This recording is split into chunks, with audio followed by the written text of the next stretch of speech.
Bien chers amis de Café Évangile, Jacob engendra Joseph, l'époux de Marie, de laquelle fut engendré Jésus, que l'on appelle Christ. Tout cela est arrivé pour que soit accomplie la parole du Seigneur prononcée par le prophète. Voici que la Vierge concevra, elle enfantera un fils. On lui donnera le nom d'Emmanuel, qui se traduit Dieu avec nous. Nous célébrons ce jour, bien chers amis, la fête de la nativité de la Vierge Marie. Le calendrier liturgique ne fête que 3 nativités tout au long de l'année. Toutes les autres célébrations des saints marquent leur naissance dans le ciel, c'est-à-dire le jour de leur mort sur la terre. Mais il y a 3 fêtes qui sont particulièrement célébrées dans l'année liturgique pour montrer qu'à travers ces personnes, il y a un plan de Dieu qui s'est tracé pour le salut de l'humanité. Nous célébrons la nativité de Saint Jean le Baptiste, la nativité de la Vierge Marie et la nativité de notre Seigneur Jésus-Christ. Et aujourd'hui, l'Église nous invite, au cours de cette célébration, à observer 2 choses très importantes. La première des choses, c'est que toute vie humaine est un projet que Dieu écrit, un projet de bien. Toute naissance est un projet que le Seigneur veut porter à un accomplissement pour un bien majeur. Aucune naissance n'est un projet de malheur, mais toute vie est un projet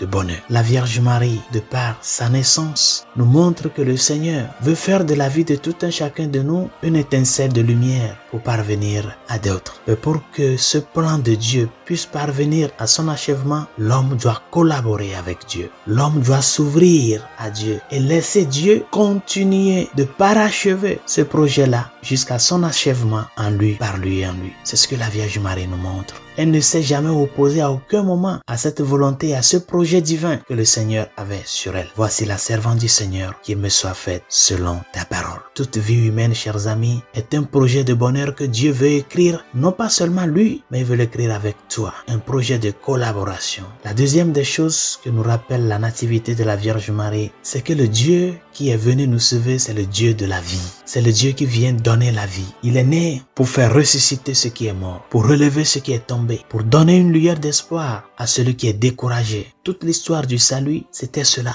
Il a guéri les malades, il a ressuscité les morts, et de par sa propre résurrection, le Christ lui-même nous montre qu'il est le Dieu et le Seigneur de la vie. Dieu ne crée pas pour détruire, il crée pour que l'homme, créé à son image et à sa ressemblance, vive à jamais. Et pour que cela se fasse, chers amis, nous devons imiter Marie dans sa disponibilité, dans sa fidélité à Dieu, et surtout dans sa lutte ferme pour ne pas laisser que l'ennemi détruise ce plan-là que Dieu a sur elle. C'est ce à quoi nous sommes appelés, chers amis, voir en la Vierge Marie ce modèle-là de que toute vie humaine est appelée à parvenir à ce plan d'amour-là que Dieu veut achever avec tout un chacun de nous. Mais il est important que toi et moi, nous puissions dans notre vie de tous les jours rejeter ce qui peut aller à l'encontre de ce projet-là, travailler au jour le jour pour donner un sens à notre vie, pour donner un sens à notre existence. Et ce sens que nous donnons à notre existence ne peut être vrai qu'en Dieu, celui qui, de par sa passion, mort et résurrection, nous a montré qu'il est le vrai Seigneur et le vrai Dieu de l'histoire et du salut. Demandons-lui que sa grâce nous aide, que par l'intercession de la Vierge Marie, nous puissions célébrer la vie, défendre la vie et protéger la vie humaine pour qu'elle puisse répondre vraiment au dessein de celui qui nous l'a donné, Dieu le Père Tout-Puissant. Bonne journée, Dieu vous bénisse.